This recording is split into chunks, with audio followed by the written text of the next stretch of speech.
Friends, welcome to our YouTube channel let's learn from home. This is Niranjan Tiwari. So friends, हम एक series start किए थे जिसमें हम इग्नू मास्टर ऑफ हिस्ट्री जो आपका MAH है उसके बारे में हम डिस्कस कर रहे थे।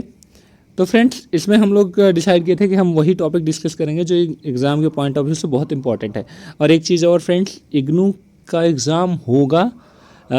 आई होप कि अभी नोटिफिकेशन एक था जिसमें बताया गया है कि सितंबर के स्टार्टिंग में एग्ज़ाम हो सकता है। सो आप लोग जो ये सोच रहे थे कि हो सकता है कि हमें भी वैसे ही पास कर दिया जाए, तो फाइनल ईयर के एग्ज़ाम्स होंगे तो उस हिसाब से आप अपनी तैयारी कर सकते हैं। तो चलिए, इस चैप्टर में हमने डिस्कस किया था पहले प्रत्यक्षवादी जो परंपरा थी उसको हमने देख लिया था। अब हम बात करेंगे अनुभववादी परंपरा। अगर किसी ने प्रीवियस वीडियो नहीं देखा है तो आप हमारे साइट पे जा सकते हैं, प्लेलिस्ट चेक कर सकते हैं। ओके फ्रेंड्स, तो देखिए, अनुभववादी परंपरा में जब हम बात करते हैं तो अनुभववादी परंपरा कुछ अलग नहीं है। तो हम बात कर रहे थे अनुभववादी परंपरा। फ्रेंड्स, अनुभववादी परंपरा ग्रीक भाषा शब्द एम्पीरिया से लिया गया है जिसका अर्थ होता है अनुभव। जैसा कि नाम से ही पता है, अनुभववादी परंपरा ऐसा इतिहास या ऐसी चीज़ें जिसका आपने अनुभव किया हो। अगर और बहुत ज़्यादा प्रत्यक्षवादी दृष्टिकोण और अनुभववादी परंपरा, इन दोनों में ज़्यादा डिफरेंस नहीं होता फ्रेंड्स। तो आप बस उसको लेके ही चलिए। हम थोड़ा सा इसको पढ़ते हैं, फिर समझ में आ जाएगा आपको। दर्शन शास्त्र में इसका अर्थ यह होता है कि सभी ज्ञान अनुभव पर आधारित है और विश्व के सभी ज्ञान का औचित्य अकेले अनुभव के जरिए ही साबित किया जा सकता है। अनुभववादियों के अनुसार परंपरा अनुसार अनुमान, सैद्धांतिक तर्क प्रणाली तथा कल्पना के जरिए जो ज्ञान अर्जित किया जा सकता है वह ज्ञान का वचित स्वरूप नहीं है। इसलिए धार्मिक प्रणालियों, आदि भौतिक अनुमानों, नैतिक उपदेशों तथा कला और साहित्य से अद्भुत ज्ञान की पुष्टि नहीं की जा सकती। तो फ्रेंड्स, जनरली ये बताने की कोशिश किया जा रहा है कि ऐसे नॉलेज जो अनुभव, ज्ञान या जो धार्मिक उपदेश वगैरह से चीज़ें कही जाती है ना, कि किसी ने बोला कि इतिहास ऐसा रहा होगा, वैसा रहा होगा, तो आप सिर्फ उस बात पे अनुमान नहीं लगा सकते। अगर वैसा इतिहास था तो उसे सिद्ध किया जाए, और जो चीज़ सिद्ध की जा सके, जो अनुभव किया गया हो, सिर्फ उसी इतिहास को मानने की बात ये करते हैं। यहाँ देखिए, अनुभववादियों का मानना है कि ज्ञान का वैध स्वरूप वही होता है जिसकी सत्यता की पुष्टि की जा सके। अनुभववादी और प्रत्यक्षवादी दोनों का यह मानना होता है कि केवल पर्यावलोकन योग्य विश्व जिसे देखा जा सके वास्तविक ज्ञान का स्रोत प्रदान कर सकता है। तो ठीक है फ्रेंड्स, इसमें वही चीज़ है कि जो जांचा जा सके। अगर जांचा नहीं जा सकता तो वो ज्ञान का स्रोत नहीं हो सकता, या वो इतिहास नहीं हो सकता एक्चुअल में। तो फ्रेंड्स, इसके नीचे हम आते हैं। देखिए, यहाँ पर अनुभववादी का एक लंबा इतिहास है। हम इतिहास के बारे में नहीं जाएंगे कि कैसा इतिहास था या क्या था। हम सिंपल मानेंगे कि जो ग्रीक भविष्यवेत्ता थे उन्होंने इसकी शुरुआत की थी।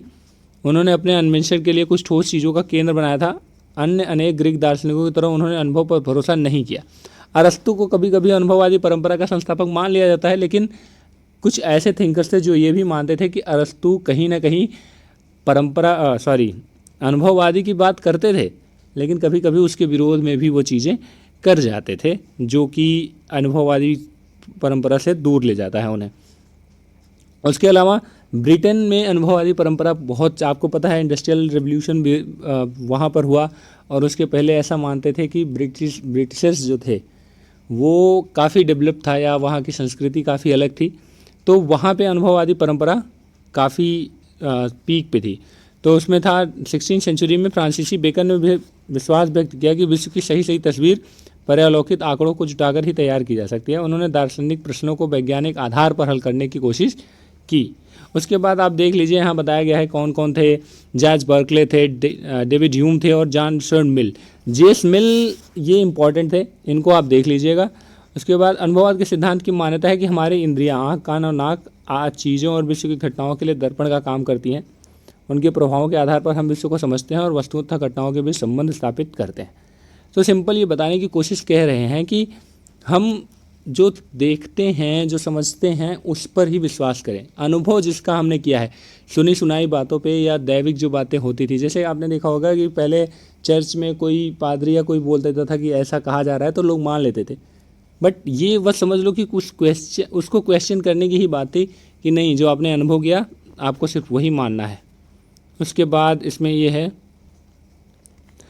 हाँ देखिए, ये इंपॉर्टेंट है, यहाँ से मेन शुरू होता है कि अनुभववादी के निम्नलिखित विचारों को, जो अनुभववाद में जो विचार थे वो कौन कौन से थे। सबसे पहला तो विचार ये था कि वास्तविक विश्व जैसा कि हम अनुभव करते हैं कुछ ठोस वस्तुओं और घटनाओं तथा उनके गुणों और संबंधों से निर्मित होता है। सिर्फ भविष्यवाणी या वो सब करने से नहीं होता, कुछ ऐसी चीज़ें हैं जिनका हम अनुभव करते हैं और उसी से यह मेरा विश्व, हमारा विश्व बना हुआ है। दूसरा यहाँ पे ये थोड़ा सा टेक्निकल है, इसलिए आप इसको पढ़ के खुद से समझ सकते हैं।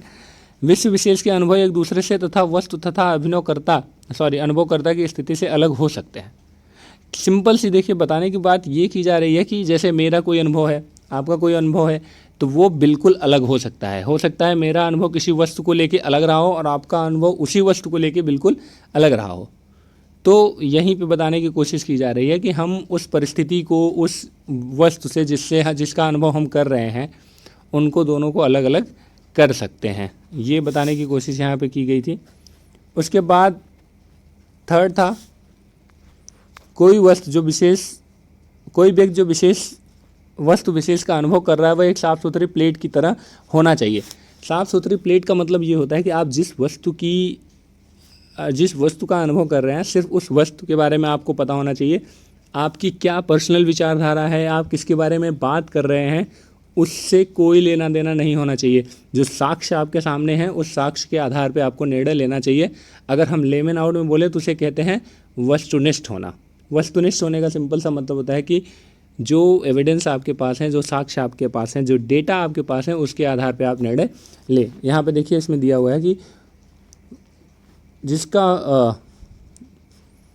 जो महज उस वस्तु द्वारा प्रभावित हो रहा हो जिसका वह अनुभव करता या करती है, उसके प्रारंभिक अनुभव और उसकी वैचारिक उन्मुखता महत्वपूर्ण नहीं है। इतिहास सेशन में यही है कि अर्थ हुआ कि इतिहासकार अथवा तथ्यों को जुटाने वालों को महज उस तथ्यों से प्रभावित होना चाहिए जिसे उसने जुटाया है, न कि पूर्व में स्थापित विचारधारा और अथवा विश्वासों से। अगर किसी ने बोला कि पहले ऐसा होता रहा था, तो आप अगर रिसर्च कर रहे हैं तो आपने वो मान्यता अपने दिमाग में बैठा रखी है, तो आपका रिसर्च कहीं ना कहीं प्रभावित हो जाएगा। तो आपको सिर्फ डेटा पे बिलीव करना है, क्या चीज़ें थी क्या नहीं थी उस पर बात नहीं करनी चाहिए।